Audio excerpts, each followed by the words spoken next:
So I'm back here for another day of working. I want to go push the dirt off the road there, but I forgot the keys for the grader. It's okay, I can hot wire it, but gotta check how much fuel is in it. I need a level stick. Oh, that's enough for a short trip.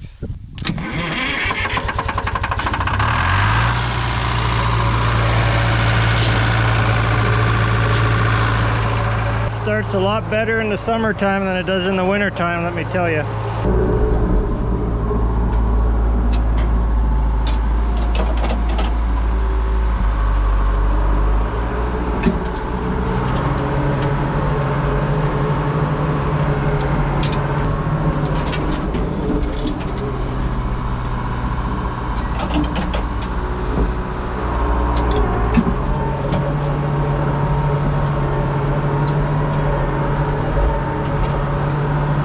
Set it and then just leave it. You don't want to be adjusting it throughout your ride. Say you're grading and you adjust your blade one way, so you adjust your blade so it's a little bit down on one side, and then once your tire gets into in behind the blade, then it's going to kind of drop to one side. So you kind of got to adjust it and then leave it. You know, your rear tires determine how your blade is going to be angled, so you kind of got to judge for how your rear tires are going to be sitting behind the blade and then do your run that way. Because if you just adjust it for, okay, I got to go down this way, but then after you do your cut and your tires fall into that groove, your cut is going to be different. So you got to adjust it for how your tires are going to ride within that cut, and then go down. And then once you're cutting and the ground behind your blade, that's what you want to adjust it for, is for how your tires are going to sit in that. So yeah, that's one of the tricky things about driving a grader. You got to kind of well, unless you have one of the new graders with all the laser guidance and all that other things, it adjusts itself. You just kind of drive forward and back almost.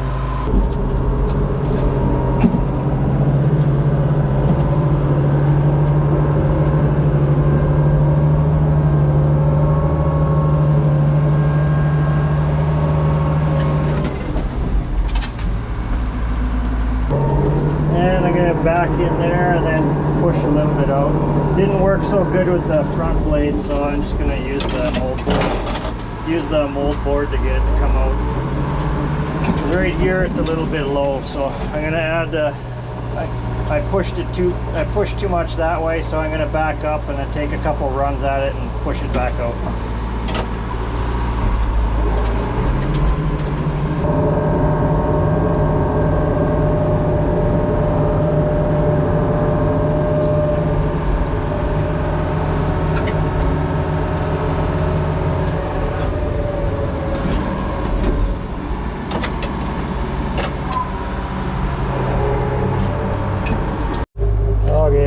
Position because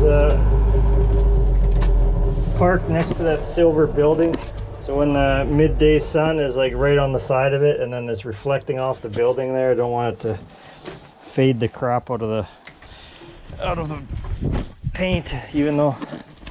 So I repainted this thing like 2 years ago. It was painted orange, and then in the sun the orange paint turned into pink as it faded, so I couldn't have a pink grader. So I'll have to repaint it orange. And the blade I painted with Tremclad. The blade is already getting white, but everywhere else I painted with automotive paint. And I painted it in the winter time, or going into winter.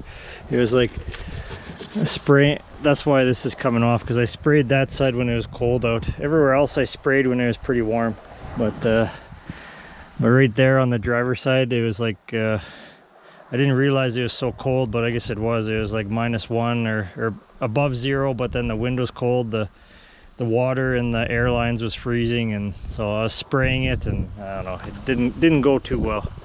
So I'll have to respray eventually. So quite a bit better. It's probably an extra 4 or 5 inches of fill here. So gravel and dirt and stuff mixed, and bits of stuff.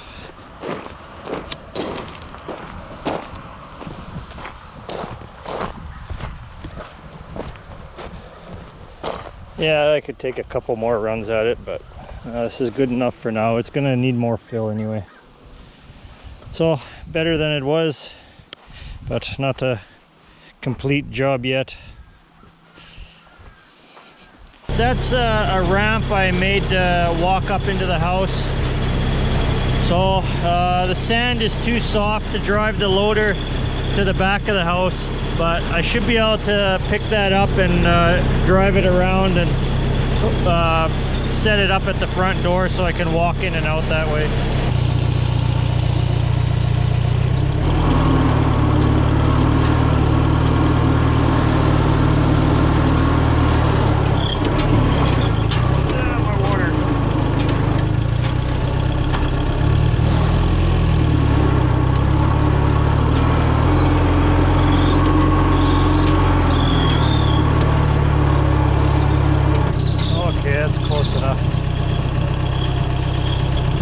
Move it over by hand the rest of the way.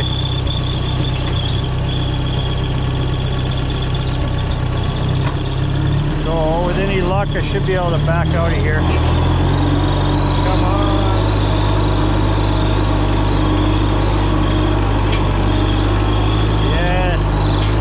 Yes, I didn't get stuck. If you have a skid steer, you can see exactly where your forks are. On this one, you're a little bit away from it. So if they would have put the engine in the back and had you sitting in the front like on a skid steer, then this thing probably would have been a little bit more popular. But it's a good machine all the same.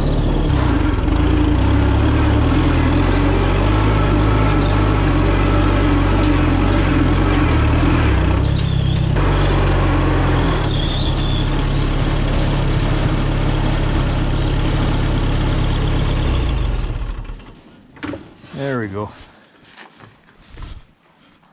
Sometimes the mental shit keeps you from doing it, but you just got to keep doing it. Mental shit, as I mean in, you know, thinking of things, or, you know, thinking of things you should have done better, or, you know, just like you had a fight with somebody and you're a little bit upset, you know, trying to think that through, or, you know, you got some things going on, you got to figure those out. You know, there's always something like that going on, but, you know, you got to keep, there has to be one constant, and the one constant is get the house done, or get whatever it is done that you need to get done, you know, and all that other stuff will settle itself out on its own. But if you're going to move forward, you got to keep moving forward. So that's what I'm doing, moving forward.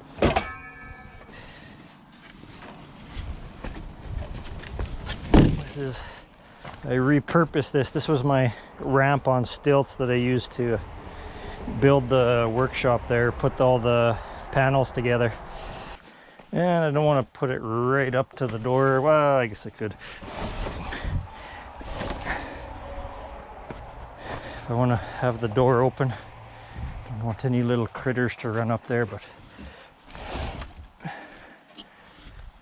don't want it too far away either, so I'm not looking and accidentally step down. Okay, there we go. And here we are, ready for another day of framing. This is my really nice roofing air hose. I didn't know what I was buying when I bought it. I was like, oh, that looks like a good air hose. Someone was using it for painting, but it's good for roofing too, because the line is so light and it's so soft.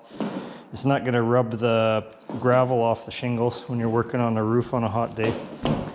So the framing was all up, the roof was on. I said to the wife, it's like, oh, we should probably insure it, so get some insurance on it just in case. But I phoned the insurance company, and they said, no, we don't insure incomplete houses. So the only time they insure a house is when it's move-in ready. But there's got to be some way to insure it, because so just as a hypothetical scenario, say I lock the front door, lock the back door, so doors are locked. The only way in is to like get in through a door. Say some trespasser comes, some guy walking down the road, hey, I want to look at that construction site, there's a house there, see if there's any tools I can steal and sell. It jumps the fence really quick. I see him on camera, but he's still in the yard, you know, before I can get here. comes and he kicks the door in, you know, and he breaks the door frame and damages this door that was, you know, like we got for a deal, but really replacement value is like 2,500 bucks.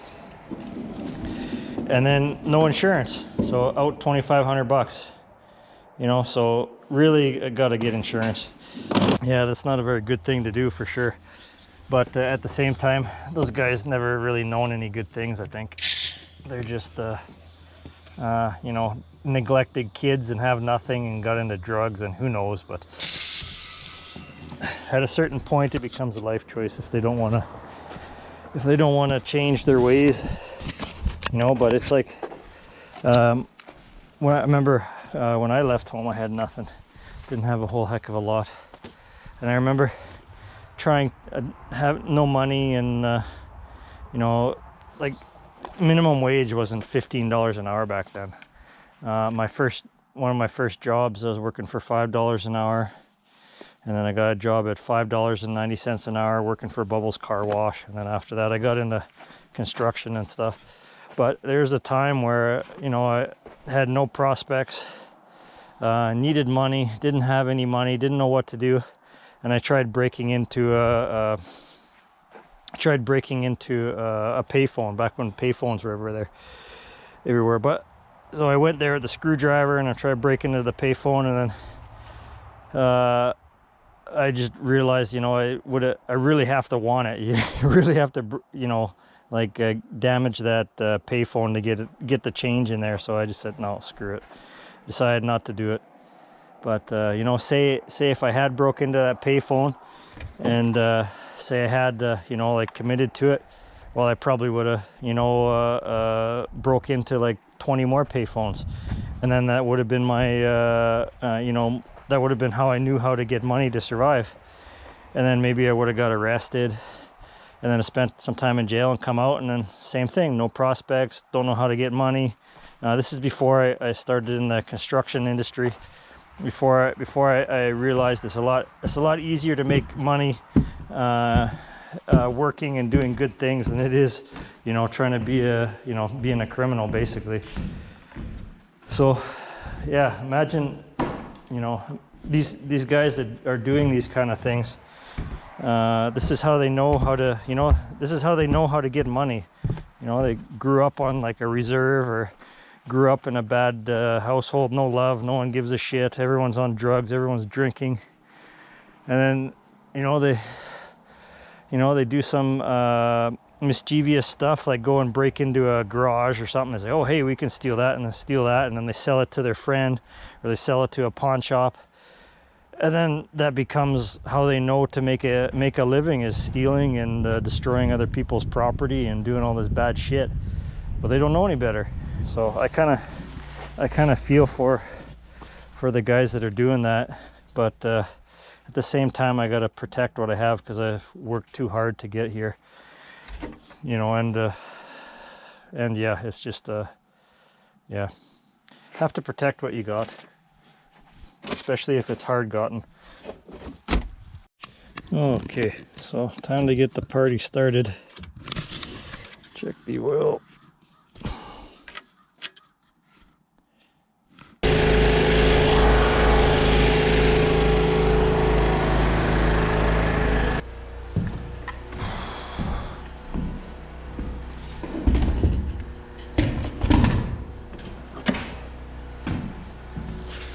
Wall here, and another wall there, and then closet.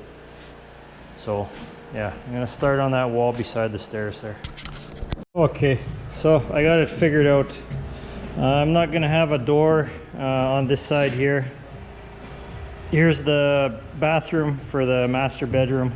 So small bathroom. It's 5 foot by 6 foot, and so that's roughly what it's going to look like. You can see that. So you come in, there'll be a sink right here. You can look out the window. There'll be a shower there, and then there'll be toilet there. Okay, so I got the first few studs stood up. I got the perimeter up. Got all the bracing in there, and my top plate nailed on. Figured out where I'm going to have the stub wall here. So it'll be a be a full height wall, but it's going to stop right there, and then from there it's going to be railing. Yeah, and that's pretty much it for tonight. I'm almost out of fuel in the generator, and it's about 1 a.m. so time to go to bed and start back fresh in the morning. Looks like the bugs are coming out again. There we go.